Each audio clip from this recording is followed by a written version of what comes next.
My hot take on this is that the Warriors match up so poorly against the Rockets. The Rockets are built to beat this Warriors team.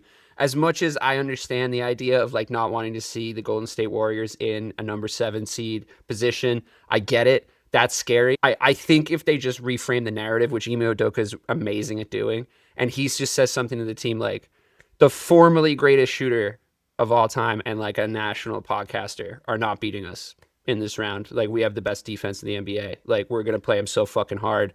They can't play the way that they used to. Jimmy Butler is lights out in the playoffs, but we can absolutely take away all other things.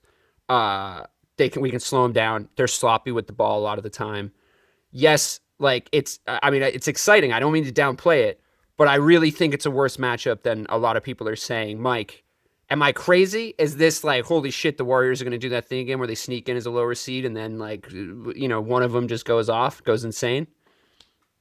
Well, I think to your initial point, all Ime has to do is just hang up the odds for this series right now. Like the Warriors are plus 250 favorites to beat the Rockets, which is and insane.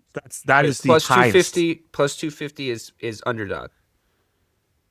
No. So they're minus 250. Minus 250. Okay. Yeah. So you would have to bet $250 to win $100, right? That's crazy. I didn't know that. I need to go bet on the Rockets right now.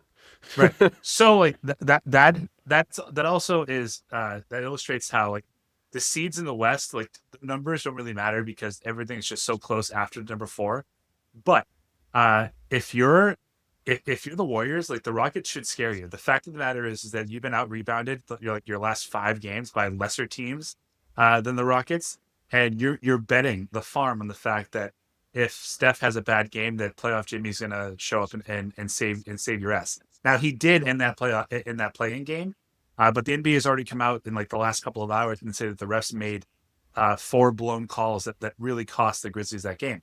So is this the team that barely beat hobbled John Morant and the Grizzlies, or is this a team that just added Jimmy Butler instead of Clay to the 2022 championship roster? I don't know, but listen, if I was Steve Kerr and the Warriors, to get over whatever fucking beef you have with Kuminga, and he needs to be playing real minutes in this series because what is that? Houston has it. I don't know. I was hoping Houston somebody could explain athletes. to me what that deal, what was happening there, because I don't know. It just looks like he hates him, but he did not even have to have his jersey on in the playing game. And all I know is like against Houston, you need to have athletes because they are athletic from 1 to 7. And if you're not going to try and combat that with Kuminga, you're fucked. Yep. I maybe, yeah. I mean, I'm with you on that. My biggest like number one post-it note for them is the fact that Amen Thompson is the best defender of Steph Curry in the league, and I think that like Bobby's shaking his head vigorously at me right now, so I'll let you cook on this one, Bobby, because like this is a guy that like can honestly make Steph look pretty human at times. Like obviously we saw 2 vintage Steph threes last night. Like I'm still in the camp that like he's not. If anyone's the conversation's starting to shift. And people are starting to hint that he's washed, but like I'm not under any illusions with players like him because at the end of the day, like his shot is going to stay there, right? And yeah, maybe it'll be a little bit harder for him to get open, but like he's going to hit those shots. Thompson legitimately defends this guy. Like I really think he does. So Bob, like, do you think that's the most key matchup in the entire series, or what do you think is going to happen? That is the X factor of the series. Is Amen Thompson. He has shown that he's the only guard in the NBA that can actually lock down Stephen Curry. Curry had his worst shooting performance of his entire career against Amen Thompson. Plus, I think another X factor is Udoka revenge factor here. Last time Udoka was playing, Stephen Curry was the NBA final with 31 points per game.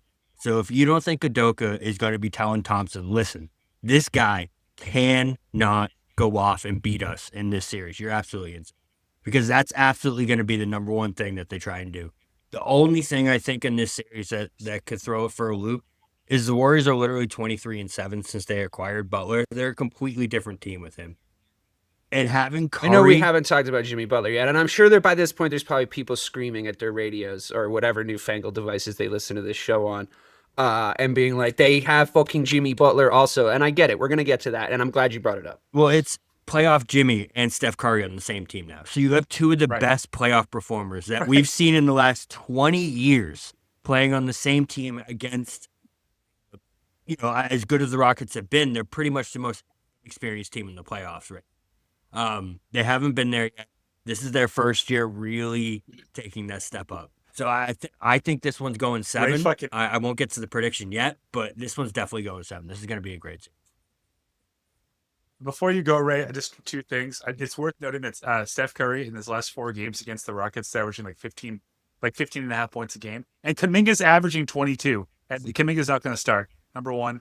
Number 2, Ray fucking hates the Top Gun playoff, Jimmy. Hates it. Fucking hates it.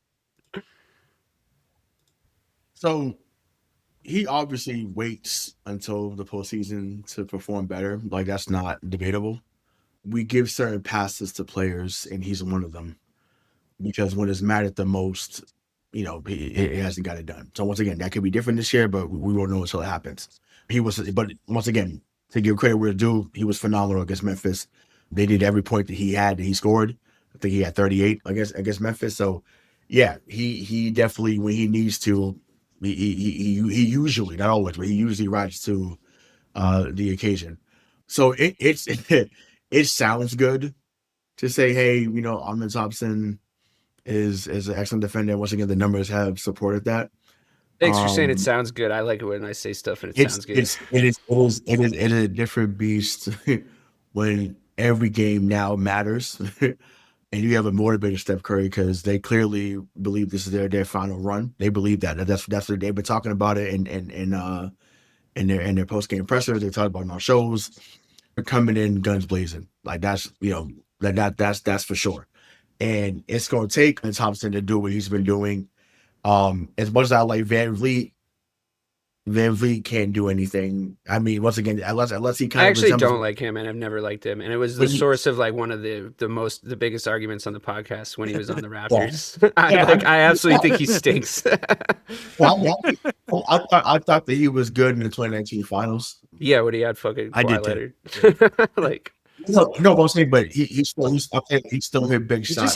He just has that. Honestly, if I can really just say this, has like no science behind it whatsoever. He just has that like littlest guy that thinks he can shoot energy when you go to play basketball. Like you're just like, oh, cool. Like I wonder what the 4 foot tall guy's gonna do. Like he's gonna do a lot of this and like back and forth, a lot of dribbling, and he's gonna pull up at completely inopportune times. And it's just like that's the game. I feel like VanVleet. Yeah, I mean, I give him credit defensively for the fact that he's had that's vertically challenged, but like Yeah, no, I think that's a fair assessment. I think that once again the moments have been few and far between this year.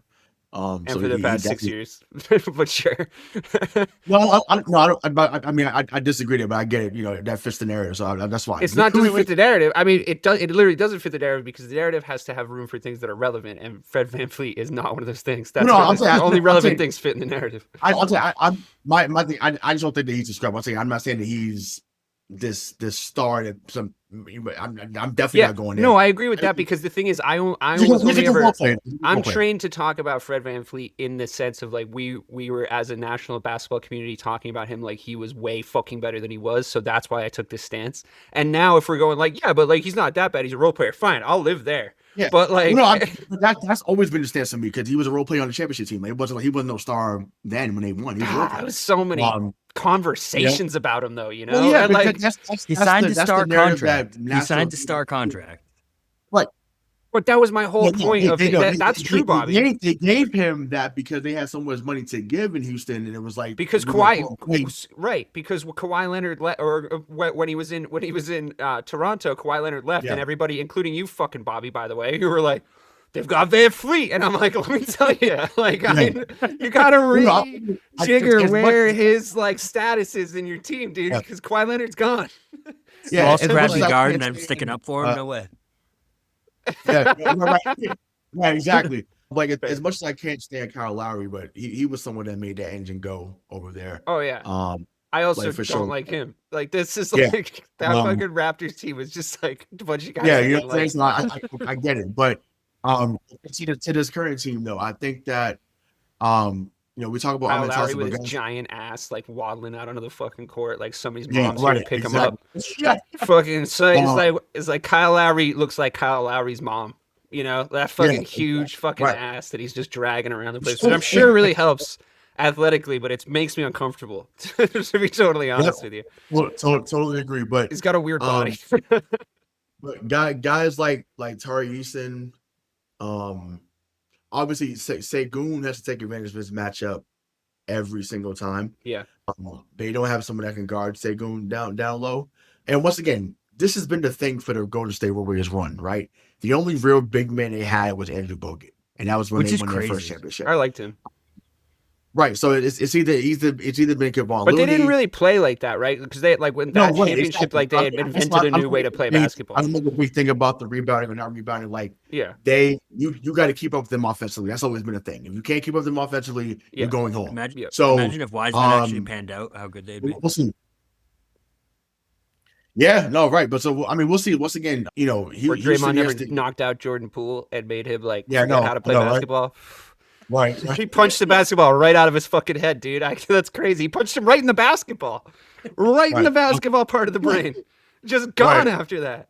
Right. I'll finish this point and we can move on. But I think that they, like I said, they have a bunch of guys that have gotten better this year. But it started at the end of last year. Remember, they had like a 12, 13 game winning streak at the end of last year.